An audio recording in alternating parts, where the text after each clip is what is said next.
Assalamualaikum, halo balik lagi bareng Ngebi Gadget.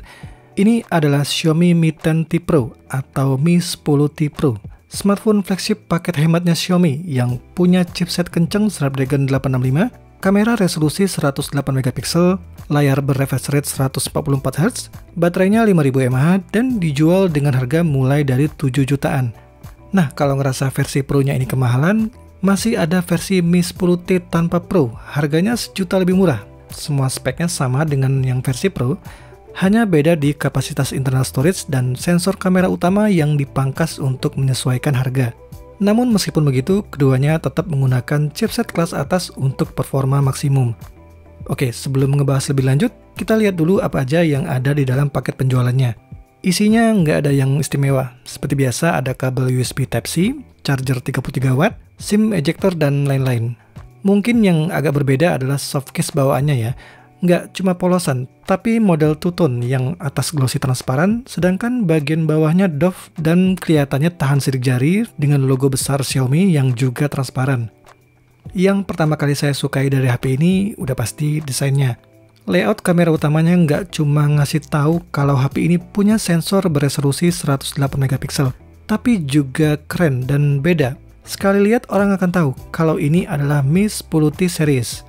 Pilihan warna yang sedang Anda lihat sekarang ini adalah Cosmic Black, tapi warnanya nggak bener-bener black, lebih mirip dark grey dengan polisan mengkilap. Udah pakai Gorilla Glass, lebih tepatnya Triple Corning Gorilla Glass 5 untuk back cover, layar, serta lensa kameranya. Soal build quality nggak perlu diragukan lagi. Semua kerasa solid, nggak ada sudut tajam sama sekali. Digenggam mantap, frame metalnya berasa premium dan presisi ala smartphone flagship. Kalau dilihat dari depan, HP ini punya bezel lumayan tipis. Di bagian dagu lebih kompak dibanding smartphone Android kebanyakan. Terus ada layar berukuran 6,67 inch, Full HD+. Kameranya model punch hole dengan panel bertipe IPS. Ya, saya yakin di sini udah banyak yang komplain duluan soal jenis panel yang dipakai. Kenapa harus IPS, bukan AMOLED? Apakah demi memangkas harga jual? Udah pasti. Tapi ini bukan sembarang display. Layarnya ini mendukung refresh rate 144 Hz yang mana refresh rate ini mampu beradaptasi sesuai dengan jenis konten apa yang ditampilkan. Bisa turun sampai dengan refresh rate terendah 30 Hz yang efeknya udah tentu akan lebih menghemat pemakaian baterai. Nah, untuk ngebantu ngebayangin gimana perbedaan antara refresh rate 144 Hz dan 60 Hz yang lazim dipakai kebanyakan smartphone, Xiaomi ngasih presentasi yang bagus di menu refresh rate yang ada di display settingnya. Dijamin deh, setelah nyobain nggak bakalan mau balik lagi ke HP dengan refresh rate standar. Selain itu, layar di Mi 10T Pro ini diklaim punya akurasi warna paling akurat. Dan beneran, warnanya nggak kalah kalau dibandingin secara berdampingan dengan HP berlayar Super AMOLED. Nah, karena masih pakai IPS, berarti fingerprint tetap berada di samping ya. Model begini tetap paling saya sukai karena responnya lebih cepat ketimbang pakai fingerprint di bawah layar. Ya, berikutnya yang paling ditonjolkan dari Xiaomi Mi 10T Pro ini adalah performa dari SoC Snapdragon 865-nya. Paling kenceng dari semua smartphone yang pernah saya review di channel ini. Dan untuk mengimbangi performa chipsetnya, HP ini menggunakan RAM 8GB LPDDR5 serta teknologi storage UFS 3.1 berkapasitas 256GB. Kapasitas segini hanya untuk versi Pro-nya ya, sedangkan Mi 10T biasa punya storage lebih kecil yaitu 128GB.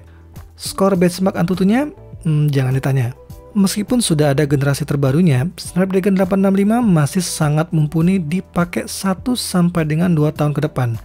Main PUBG Mobile, opsi frame rate 90Hz-nya kebuka di settingan grafik smooth. Dan ini udah enak banget. Yang jelas mau main game apapun, pastinya semua bisa rata kanan. Performa kenceng bukan berarti hanya buat gaming. Interface MIUI 12 plus refresh rate tinggi di layarnya ini bikin experience MIUI 12 di HP ini menjadi UI yang paling smooth yang pernah saya coba. Ingat, karena HP ini nggak punya slot microSD, jadi pastiin pilih storage yang sesuai dengan kebutuhan. Meskipun begitu, tetap dukung 2 buah SIM card, dual 4G atau single 5G, kalau jaringannya udah ada. Nah, nggak sampai di situ juga ada baterai berkapasitas 5000 mAh, yang kalau di kelas mid atau low end itu udah biasa, tapi jarang banget kapasitas baterai segini ada di smartphone yang punya chipset sekelas flagship. Chargingnya juga kenceng menggunakan charger 33W. Bisa ngecas dari 10 sampai dengan 100% dalam waktu 1 jam lebih 1 menit. Kemudian ngomongin soal spek kamera. HP ini punya satu kamera utama yang sensornya mampu menghasilkan foto beresolusi 108 megapiksel. Terus juga ada kamera ultrawide 13 megapiksel dan makro 5 megapiksel. Awalnya saya kira kameranya ini ada 4, tapi ternyata satu lagi yang berada di atas lampu flash cuma dummy, mungkin biar kelihatan estetik aja dengan desain layout kamera secara keseluruhan. Aplikasi kameranya juga punya fitur-fitur yang fun. Hasilnya asik buat dipakai update story atau pamer ke teman-teman. Ya meskipun pada akhirnya nggak akan lama juga dipakai, karena yang terpenting adalah gimana hasil foto dari kamera utamanya, plus kamera selfie yang nggak kalah cakep jepretannya di resolusi 20 megapiksel.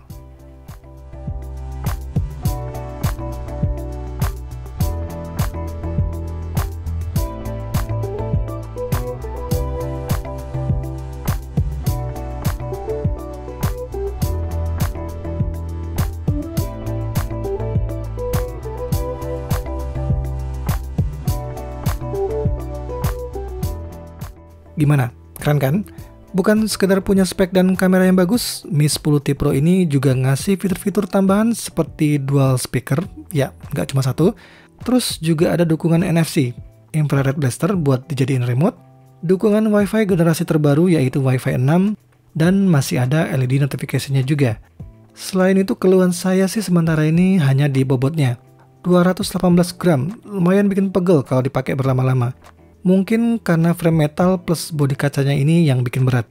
Kemudian karena nggak ada jack audio 3,5 mm, berarti harus ketergantungan dengan konverternya ini. Bagaimanapun Mi 10T Pro ini akan saya pakai sebagai HP daily driver utama saya. Ya, jadi bukan sekedar HP kedua. Dan kita akan lihat apa aja yang jadi kekurangan dari HP ini di video review berikutnya. So, kalau bermanfaat, jangan lupa ya like dan share video ini. Subscribe juga channel ini untuk mendapatkan video-video seputar gadget menarik lainnya. Terima kasih udah nonton, sampai jumpa di video berikutnya. Wassalamualaikum.